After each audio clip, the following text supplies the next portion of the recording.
150 लोगों का परिवार, ये एक बोझ है या एक आशीर्वाद? चलिए आज एक हिंदी कार्टून की कहानी के जरिए इसी सवाल का जवाब ढूंढते हैं। ये कहानी है शौक, रिजेक्शन और आखिर में एक्सेप्टेंस के एक बहुत ही पावरफुल सफर की। कहानी की शुरुआत ही होती है इन चुभते हुए शब्दों से। ये सिर्फ शब्द नहीं है, ये वो बोझ है जिसे हमारी मेन कैरेक्टर इशिता अब तक ढो रही थी, और यहीं से उसके पूरे संघर्ष की नींव पड़ती है। तो मिलिए इशिता से। शादी से पहले उसकी दुनिया ना एक तरह से जिम्मेदारियों के एक अंतहीन चक्रव्यूह में फंसी हुई थी। चलिए देखते हैं कि शादी से पहले उसकी जिंदगी का एक आम दिन आखिर कैसा था। देखिए, इशिता का हर दिन एक जंग की तरह था। एक तरफ अपने विकलांग पिता की देखभाल, तो दूसरी तरफ बहन की स्कूल फीस की टेंशन, घर के काम, नौकरी का स्ट्रेस, ऊपर से लेट होने पर बॉस की डांट। मतलब इन सबके बीच वो बस पिस रही थी। तो ये समझना कोई मुश्किल नहीं है कि वो इस सबसे दूर क्यों भागना चाहती थी। ये शब्द उसकी थकान नहीं, बल्कि उसकी घुटन को दिखाते हैं। वो बस एक ऐसी जिंदगी का सपना देख रही थी जहां उसे थोड़ी सांस लेने की फुर्सत मिले, जहां हर पल एक बोझ की तरह ना लगे। और फिर उसकी जिंदगी में सिद्धार्थ की एंट्री होती है, एक उम्मीद की किरण बनकर। पर देखते हैं, क्या ये उम्मीद सच होती है या कुछ और ही होता है। उनका रिश्ता ना बिल्कुल किसी फिल्मी कहानी की तरह बहुत तेजी से आगे बढ़ा। एक ट्रेन में हुई मुलाकात से शुरू हुआ ये सफर कुछ ही हफ्तों में कोर्ट मैरिज के फैसले तक पहुंच गया। इशिता को लगा जैसे जैसे उसकी सारी दुआएं कबूल हो गईं, उसे अपना हमसफर मिल गया। शादी के बाद इशिता एक शांत, सुकून भरे घर के सपने लेकर अपनी ससुराल पहुंची। लेकिन वहां उसका इंतजार एक ऐसा सच कर रहा था जिसकी उसने सपने में भी कल्पना नहीं की थी। घर में उसका स्वागत बहुत गर्मजोशी से होता है, एक नई खुशहाल जिंदगी का वादा। सब कुछ बिल्कुल परफेक्ट लग रहा था। और फिर सामने आता है वो सच जिसने सब कुछ बदल दिया। उसका नया परिवार 5 या 10 लोगों का नहीं, बल्कि पूरे 150 लोगों का था। और ये सभी किसी न किसी तरह से विकलांग थे। ये था सिद्धार्थ का वो सरप्राइज जिसने इशिता के पैरों तले से जमीनी खिसका दी। और घर में पैर रखते ही जो हुआ वो तो बस शुरुआत थी। जलती हुई आरती की थाली उस पर गिर गई, गलती से किसी की छड़ी पीठ पर लग गई। कमरा देखा तो वो पूरा अस्त व्यस्त था। उसके मन में बस एक ही सवाल घूम रहा था, मैं ये सब कैसे संभालूंगी। तो ये पहला शौक तो बस एक ट्रेलर था। असली मुश्किल तो अब रोजमर्रा की जिंदगी में शुरू हुई। उसकी उम्मीद और हकीकत के बीच की खाई इतनी गहरी थी कि वो उसे टूटने के कगार पर ले आई। मतलब सोचा था क्या और हो क्या रहा था, इसमें जमीन आसमान का फर्क था। उसने सोचा था एक छोटा सा प्यारा सा घर होगा, पर यहां तो हर कोना बिखरा पड़ा था।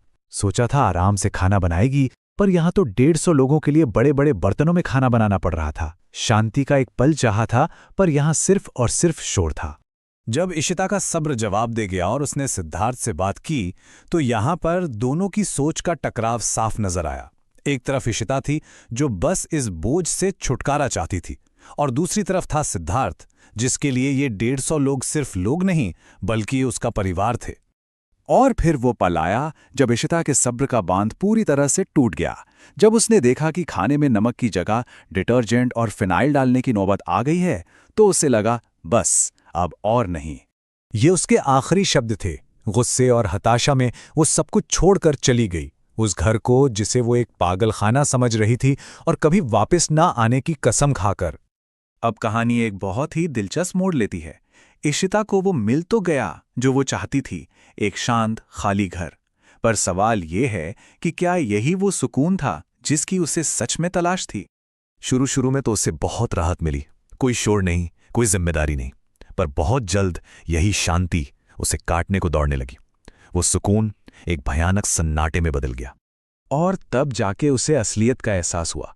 उसे समझ आया कि एक तरफ उसके ससुराल का शोर शराबा था, हाँ, पर वहां जिंदगी थी, हंसी मजाक था, एक अपनापन था।